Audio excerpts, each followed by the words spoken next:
শুরু করছি আজকের গল্প। প্রতিভা বসুর লেখা নিরুপমার চোখ। নিরুপমাকে আমি পড়াই আমি 2 বছর যাবৎ। তখন নিরুপমা ছিল 14 বছরের মেয়ে, এখন তার বয়স 16। ওর ঠাকুরদা বলেন, এই সবে 12 পেরিয়ে 13-এ পা দিল। অতিশয় সনাতনী ভাব ওর বাবা ঠাকুরদাদার। যতক্ষণ পড়াই সমস্তক্ষণ ওদের পুরনো আমলের চাকর হরিসাধন শাসক এবং প্রহরী রূপে সেখানে মোতায়েন থাকে। মাঝে মাঝে ওর কর্মহীন ঠাকুরদাও তার জরাজীর্ণ দেহ নিয়ে শয্যা ছেড়ে উঠে আসেন নাতনিকে দেখতে। আর নিরুপমার নতমুখ আরও নত হয়, তার সংকুচিত দেহ যেন আরও সংকুচিত হয়। শীত গ্রীষ্মে তাকে পুরো হাত জামা পরতে দেখি। তাছাড়া সমস্ত শরীরকে এসে শাড়ি দিয়ে এমনভাবে আবৃত করে রাখে যে একমাত্র হাতের আঙুল কটি ছাড়া আর কিছুই দেখবার উপায় নেই। মুখখানা এত নিচু করে রাখে যে টানা ভুরুর তলায় ফোলা ফোলা দুটি চোখের পাতা আর টিকানো নাকটি শুধু চোখে পড়ে। অদ্ভুত মাস্টারি আমার। এই রকম বোবাকে পড়ানো যে কি দুঃসাধ্য সাধন তা কেবল আমিই জানি। অনেক দিন বিরক্ত হয়ে কাজ ছেড়ে দিতে চেয়েছি, কিন্তু মন থেকে সায় পাইনি। মাস গেলেই 20টা টাকা। অতএব লজ্জায় স্ত্রীলোকের অঙ্গের ভূষণ বলে নিরুপমাকে এই 2 বছর যাবৎ কেবল ক্ষমাই করে আসছি। নিরুপমা ঠাকুরদা বলেন, তাদের নিরুর বয়স 13 হলে কি হবে, দেখতে সে বেজায় বড় হয়ে গিয়েছে। যদি ভালো ছেলে টেলে খোঁজে থাকে। আমি মুখে বলি, নিশ্চয়ই। আর মনে মনে ভাবি, এই বোবাকে বিয়ে করতে বয়েই গেছে মানুষের। এমন অশিক্ষিত লজ্জার স্তূপ নিয়ে মানুষ কি করবে? আর চোখে চেয়ে দেখি তার মুখের ভাব কিছু বদলালো কিনা। কিন্তু আশ্চর্য, চোখের পাতাটি পর্যন্ত তার নড়ে না। আমার নাম বিমলানন্দ। 3rd ইয়ারে উঠেই এই টিউশনিটা পেয়েছিলাম। বাবা অর্ধ পয়সারও মালিক করে যাননি। বিধবা মাকে নিয়ে জ্যাঠার আশ্রয়ে দিন কাটছিল। স্কলারশিপের টাকায় পড়া চলত। এই টিউশনিটা হাতে পেয়ে যেন স্বর্গ পেলাম। নিরুপমার বাবা সদানন্দবাবু আমাকে চিনতেন, আমার বাবাকেও চিনতেন এবং আমাদের বর্তমান অবস্থা জানতেন বলেই অবশ্য আমার ভাগ্যখানা খুলেছিল। নয়তো আমার মতন একজন যুবক তাদের মেয়েকে মাস্টারি করছে, এটা ভারী এক আশ্চর্যের ব্যাপার। আমি রোজ সকালে 6:30 বাজতে বাজতেই পড়াতে যাই। গেলেই সর্বপ্রথম ঠাকুরদা উকি দেন। তারপর আসে নিরুপমার ছোট ভাই শঙ্কর। অবশেষে হরিসাধনের সঙ্গে সঙ্গে অত্যন্ত মৃদুগমনা নিরুপমা বই আর কাপড়ের স্তূপ সামলাতে সামলাতে এসে আমার উল্টো দিকের চেয়ারে বসে পড়ে। লজ্জাটা ছোঁয়াচে, আমারও যেন চোখ তুলে তাকাতে ভারী লজ্জা করে। তবুও গলা খাকারি দিয়ে নড়ে চড়ে বসি। নিঃশব্দে নিরুপমা হোমওয়ার্কের খাতাটা বের করে, আর আমি সেটা টেনে নিয়ে ভুল থাকলে শুদ্ধ করি। ততক্ষণে জানি নিরুপমা ইংরেজি বইয়ের নির্দিষ্ট পাতায় চোখ ডুবিয়েছে। নির্ভুল গতিতে চলতে থাকে এই নিয়ম। আমাদের পাড়ায় আর একটি মেয়ে আছে, তার নাম সুমি, অর্থাৎ সুমিতা। এই মেয়েটি আবার একেবারেই নিরুপমার উল্টো। লজ্জা শরমের বালাই নেই, সময় অসময় ছুটে ছুটে এ বাড়ি আসে। আমি নেহাত পর জেনেও আমার সঙ্গে ফাজলামি করে। ঘুমিয়ে থাকলে মুখে চুনকালি মাখিয়ে দেয়, পড়াশোনার ব্যাঘাত করে এবং নাম ধরে ডাকে। আমি কখনো কখনো অন্যের সামনে ভারী কুণ্ঠিত বোধ করি, কিন্তু তার কোনো সংকোচই নেই। ওর বাবার পয়সা আছে, কাজেই প্রতিপত্তিও আছে। অতএব আমার জ্যাঠাইমা আবডালে ওকে অসভ্য মেয়ে বলে অভিহিত করেন এবং সামনে প্রশ্রয়ের কোনো সীমাই থাকে না। আমার মা ওকে সত্যিই ভালোবাসেন। আমার এক বোন অল্প বয়সে মারা যায়, বেঁচে থাকলে ওর বয়সেই হতো। হৃদয়ের এই দুর্বলতার সুযোগেই সুমি আরও আপন হয়ে ওঠে মায়ের কাছে। সুমির বয়স যাই হোক, তার সরলতা ও নিঃসংকোচ দাপাদাপি সত্যি মমতা বাড়ায়। দৃষ্টিকটু হলেও অনেক সময় তাকে বকতে আমার মায়া হয়। আমার মা বলেন, যত মেয়ে তিনি আজ পর্যন্ত দেখেছেন তার মতো অর্থাৎ সুমির মতো ভালো তার কাউকেই লাগেনি। এমনকি নিজের মেয়ে থাকলেও ওর চেয়ে বেশি নাকি ভালোবাসতেন সন্দেহ আছে। আমি ঠাট্টা করে বলি, নিজের মেয়েকে না হতে পারে, বউকে নিশ্চয়ই বেশি ভালোবাসবে। মা হাসেন, তারপর বলেন, কপালের কথা কি বলা যায়, সুমির বাবার বিদ্যানুরাগ আছে। কথাটা খচ করে বেঁধে মনের মধ্যে। ও, এই বুঝি মায়ের মনের কথা। এক রবিবার দুপুরে নিরালা বুঝে খপ করে সুমির আঁচল টেনে বলি, এই সুমি। ভুরু কুচকে সুমি জবাব দেয়, কি? জবাবটার মধ্যে একটুও যদি রস থাকতো। সারা দুপুর এরকম হুটোপুটি করো কেন? তাতে তোমার কি? আমার ভালো লাগে না। না লাগলে তো বয়েই গেল। সুমি বৃদ্ধাংশুষ্ট প্রদর্শন করে চলে যেতে চায়। যেও না, শোনো। আমি শুনবো না। কেন শুনবে না? আমার ইচ্ছে। না, অত ইচ্ছে আর খাটবে না। তোমার বাবা আমার কাছে তোমাকে অঙ্ক কষতে বলেছেন দুপুরবেলা। ইস! সুমি আমার হাত ছাড়াতে চেষ্টা করে। আমি শক্ত করে চেপে রেখে বলি, তোমার একটুও লজ্জা নেই কেন? আমার ছাত্রী নিরুপমা তোমার চাইতে মাত্র 1 বছরের বড়। সে আমার কাছে 2 বছর যাবৎ পড়ছে, কিন্তু আজ পর্যন্ত সে আমার দিকে চোখ তুলে তাকায়নি। এবার কিন্তু অত বড় নির্বোধ সুমিরও আত্মাভিমান বেড়ে গেল। ভারী আশ্চর্য। যত বোকাই হোক বা সরলই হোক না কেন, মেয়েরা কখনোই অন্য মেয়ের প্রশংসা সইতে পারে না। তাই সুমির ওই শিশু চোখেও একটু অভিমানের আভাস দেখা দেয়।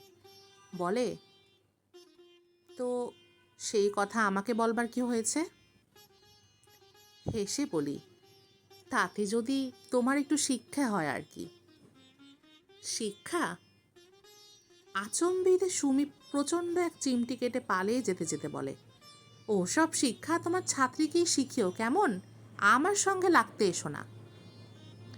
মার পছন্দ যে একটুও ভালো না, সেই বিষয়ে সন্দেহই নেই। মার আসল নজর কি ওই সুমি, না সুমির বাপ? মার মুখে অনেক দিন শুনেছি আমাকে বিয়ে দেবেন মুরব্বি দেখে। আর আইডিয়াল মুরব্বি বোধ হয় তাহলে সুমির বাবা। মার ঘরে গিয়ে দেখি সুমি আচার খাচ্ছে চেটে চেটে।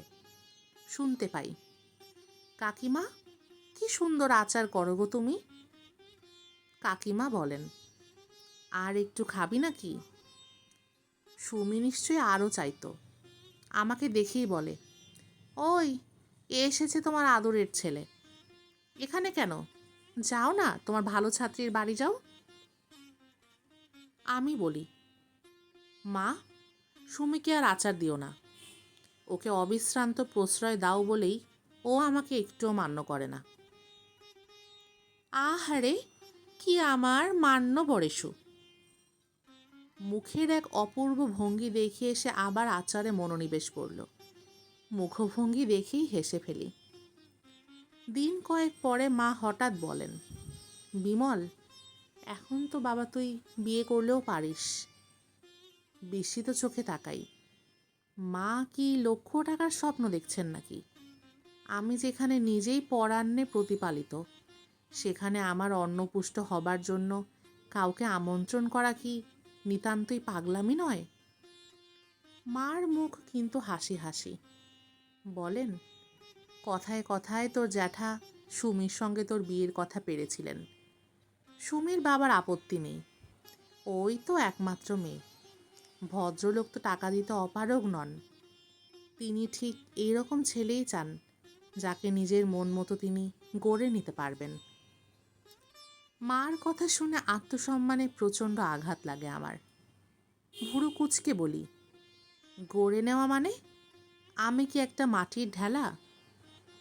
নিতান্ত নিরুদ্বেগে মা বলেন, এই বিলেত টিলেত পাঠানো আর কি। বিলেত? আজন্মের স্বপ্ন আমার বিলেত। মনের ভাব মনে চেপে একটু চুপ করে থেকে বলি, যত সব আজে বাজে কথা তোমাদের, খেয়ে দিয়ে কি আর কোনো কাজ পাও না? এবার মা রাগ করে বলেন, তোর ভালোর জন্যে আমার যত চিন্তা, তা নইলে আর কি। এই বিয়ে যদি তোর হয় তাহলে বুঝবি নিতান্তই তোর বরাত ভালো, রাজকন্যার রাজত্ব তোর কাছে আপনা থেকেই। থাক থাক, মাকে আর কথা বলবার অবকাশ না দিয়ে সেখান থেকে পালাই।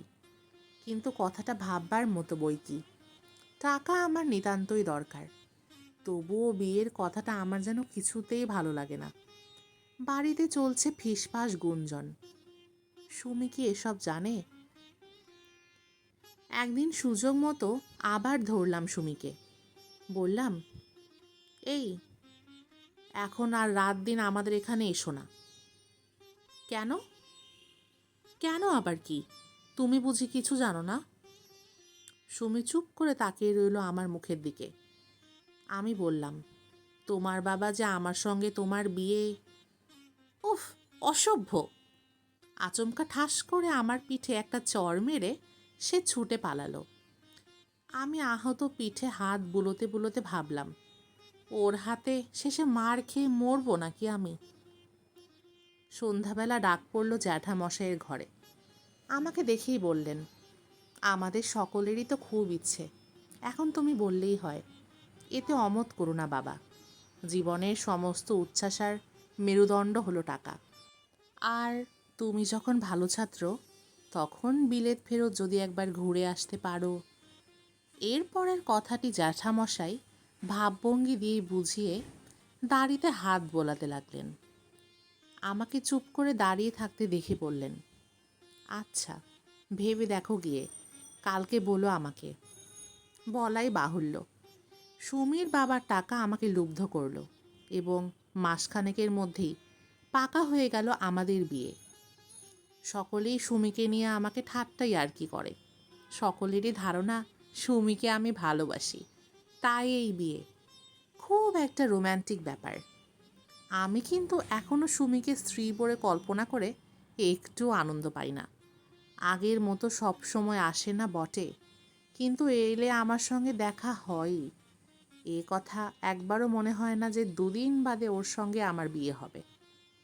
একটু লজ্জা, একটু আনন্দ, কিছুটা নেশা, সমস্ত কিছুর একটা মিশ্রণে হৃদয়কে অভিভূত করতে চেষ্টা করি, কিন্তু ওকে কাছে দেখলেই সমস্তটা উবে যায়।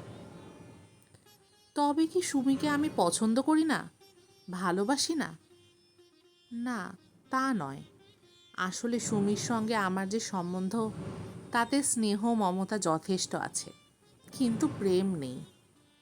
যেদিন বিয়ে, তার দুদিন আগেই নিমন্ত্রণ চিঠিখানা পকেটে করে নিরুপমাকে পড়াতে গেলাম।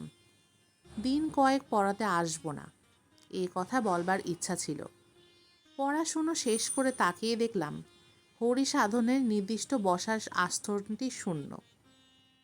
চিঠিখানা অত্যন্ত সংকোচের সঙ্গে পকেট থেকে বের করে ইতস্তত করে বললাম, আপনার ঠাকুরদাদা কি বাড়ি নেই? নিরুপমা মাথা নেড়ে জানালো, নেই। কোথায় গেছেন? অত্যন্ত মৃদুস্বরে জবাব এলো, পিসিমার বাড়ি। এই চিঠিখানা, বলে চিঠিখানা টেবিলে রাখলাম। কিছু বলতে বড়ই লজ্জা করতে লাগলো, কিন্তু হঠাৎ মনে হলো নিরুপমা চঞ্চল হয়েছে এবং ওর শাড়ির ভেতর থেকে একখানা হাত দ্রুত বেরিয়ে এলো চিঠিখানার ওপরে।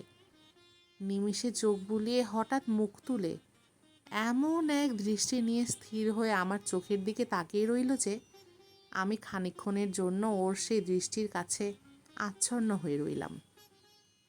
এই প্রথম দেখলাম ওর চোখ। কী যে ছিল সেই চোখে আমি জানি না। কেন ও কাজ করলাম তাও জানি না। হঠাৎ নিরুপমার হাত থেকে চিঠিখানা কেড়ে নিয়ে কুটি কুটি করে ছিঁড়ে ফেলে বেরিয়ে এলাম ঘর থেকে। সাইকেলে উঠবার আগে আরেকবার পেছনে ফিরে তাকালাম। দেখলাম দু হাতে মুখ ঢেকে ও শক্তভাবে বসে আছে। তারপর আজ এই ভোরবেলা উঠে আমি বিমর্ষ মুখে মাকে বলেছি, মা, শেষ রাতের দিকে এক ভারী অদ্ভুত স্বপ্ন দেখলাম। মা আজকাল সর্বদাই ব্যস্ত। কি গাছে যেন যেতে যেতে দাঁড়িয়ে বললেন, কি স্বপ্ন? থাক, বলবো না। আহা, বল না। না, শুনলে তোমার মন খারাপ হবে। মার কৌতূহল বেড়ে গেল। এবার বিছানায় বসে পড়ে বললেন, নে নে, শিগগির বল, আমার কত কাজ। বাবাকে দেখলাম। উনি বললেন, বিমল, আর 2 মাস পর তোকে এখানে পাবো, কিন্তু তাতে আমার সুখ হচ্ছে না। মার চোখ বড় বড় হয়ে উঠেছে। আমি বলতে থাকলাম, তুই সংসারে থাকবি, সুখী হবি, সর্বোপরি তোর দুঃখিনী মায়ের আশ্রয় হবি, এমনটাই আমি চেয়েছিলাম। কিন্তু যার সঙ্গে তোর বিয়ে হচ্ছে, সেই মেয়ের 2 মাসের মধ্যেই বৈধব্য লেখা আছে। সর্বনাশ! মার মুখ দিয়ে কথাটা ঠিক আর্তনাদের মতো বেরোলো। মুহূর্তে বাড়িতে রাষ্ট্র হয়ে গেল আমার দেখা এই স্বপ্ন। কোথায় গেল খাওয়া দাওয়া, গান বাজনা, আত্মীয় কুটুম্ব? খবর গেল সুমির বাবার কাছে। বিষম ব্যাপার এক মুহূর্তে। আমি ফাঁক বুঝে চম্পট দিয়েছি এবং সবেগে সাইকেল চালিয়ে যাচ্ছি নিরুপমাকে পড়াতে। এখন আপনারাই বলুন, কাজটা কি আমি খুব অন্যায় করে ফেলেছি? কিন্তু নিরুপমা কেন চোখ তুলে তাকালো?